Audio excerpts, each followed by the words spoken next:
Hey, what's up guys? I'm about to show y'all how to make a super easy dinner. I say it's super easy because your room for mistake is so large. You almost can't mess this up. I don't actually see how you can mess this up, but sometimes you humans amaze me. All you have to do is put everything inside the pot and let it cook itself. All right, so first, that's the steak. That is the main attraction for this recipe. Over here, we got some black-eyed peas and corn. I'm gonna use half of those. I'm not gonna measure anything. I just know that all of that would be too much. With all of your ingredients, you put however much you want to. This came in a pack. There were 2 of these on sale. Both of them would have been a little too much. I would like a little more meat, but I would also not want to waste any. So that's how much meat I'm using today. I do not know how much it is. Over here we got some potatoes. I'm not going to use all of those. An onion. And then you got to ignore the names on these. I reuse the containers. So to the right, that actually is some all seasoning salt. It's like a Cajun blend. And then we got some garlic salt in the middle, lemon pepper to the left. And then this is some type of herb blend. I did not write the name on there, so I'm not sure what it is, but it's whatever it is. Play with the different types of sides you want to add in there. Today we got potatoes, onions, corn, and black-eyed peas. I always switch those up. When it comes to using a stock or a broth, the 2 main reasons that I can think of would be for flavor. I don't need it for flavor because I'm gonna flavor it up pretty good. The other one would be the nutritional benefits, but again, I got a pretty good mix of things, so I don't need it for the nutritional value or for the flavor, so I'm just gonna use water today. If you wanna use stock or broth or some other type of flavorful liquid, you would use half of that, half water. We'll get to that step later on. Right now, I'm gonna go ahead and start cutting up the steak. So when it comes to cutting the steak, you wanna have the pieces all about the same size so they cook evenly. And then you also wanna make it small enough that when you're eating it, you don't get a piece of steak in your mouth that's too big and then have to recut it as you eat it. Now that I got the steak in there, I'm gonna go ahead and cut up the potatoes and onion. I'm not gonna show y'all that because it doesn't matter how you cut them up. Big or small, everything is gonna get cooked. It's up to your preference. The more you cook it, the better you'll get at making it the way you like it. Even though it does not matter how you cut them up, I just wanna show y'all this because I know some people overthink and stress more than they should. This is what it looks like after I cut those up. I ended up going with half an onion because the whole thing looked like a little too much. And then also make sure you rinse off your onions and potatoes before you cut them up.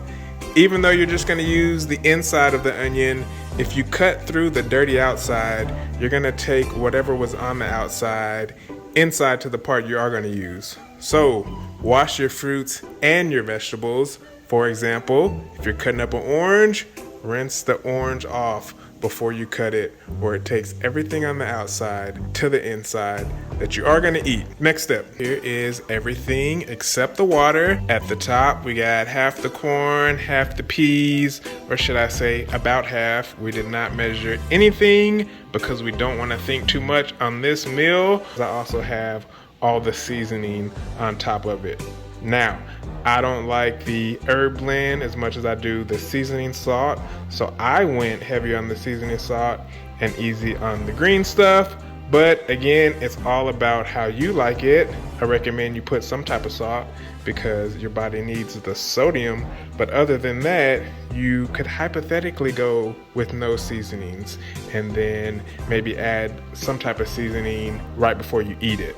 But I do like putting mine in now and letting it cook because all of the flavors get to mix together. Your Instapot or slow cooker might look different from mine. This is my setup. We're gonna go to slow cook. It's on custom. We're gonna take it to 8 hours.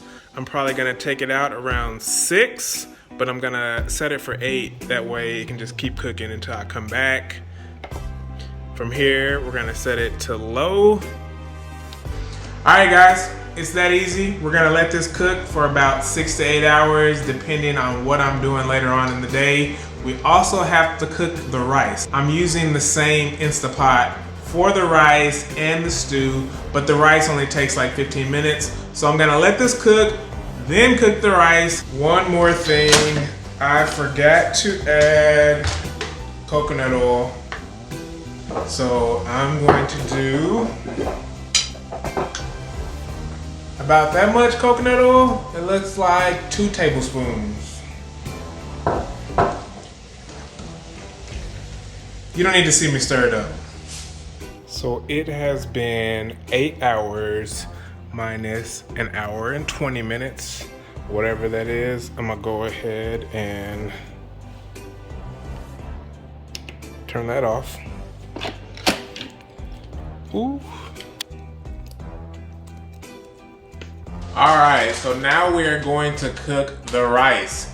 You can cook all of this at one time if you have a rice cooker, a second Instapot, or you can boil it on the stove. I don't have a second Instapot. The rice cooker was dirty and I don't have time to clean it, which is also why I didn't want to boil it on the stove. One of the good things about the Instapot is you can start cooking it and then get back to what you're doing. All I'm gonna do is rinse this rice off a couple times and then we'll throw it in the Instapot.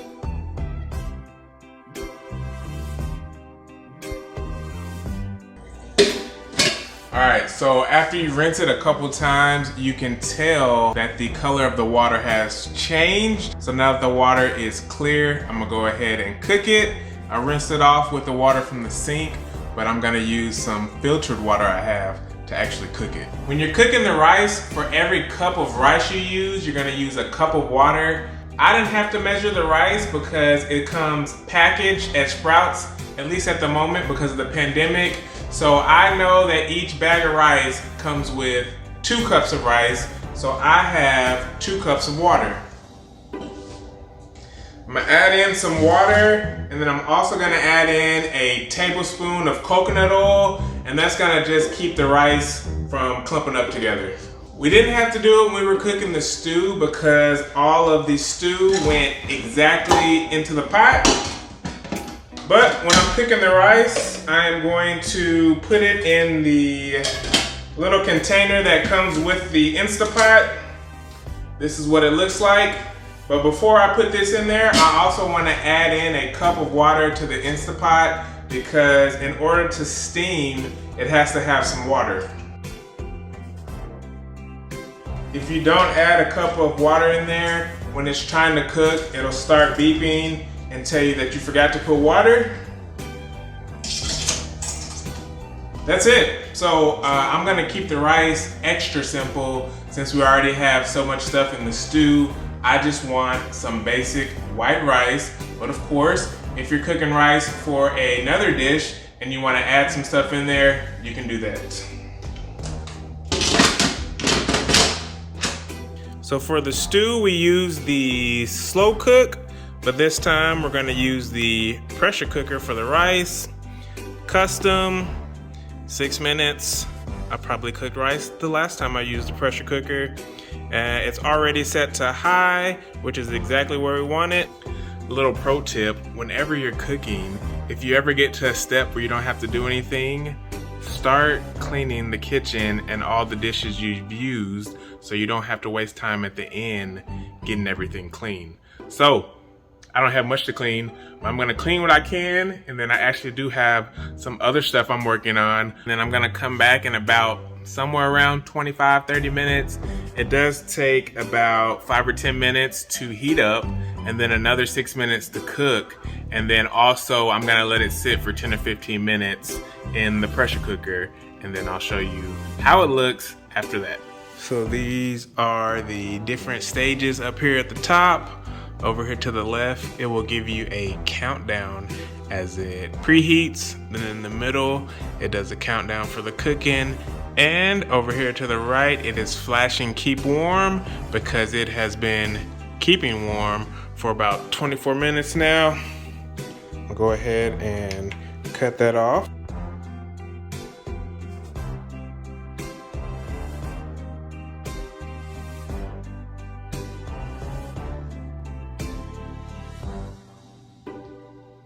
Well, there you have it. Very easy and super affordable if you buy everything on sale like I do when I shop. If you want to see more recipes, you can subscribe to the channel. I'm cooking constantly. If you need help deciding what you want to cook and how to prepare it, I have nutrition counseling on my website, princecanhelp.com. If you need help in the physical department, I also do online training, but also have some workout programs and my book, I Will Succeed, audio and print version. So please, please, please go grab a copy of that. For now, I'm very hungry. I'll see y'all later. Have a good one.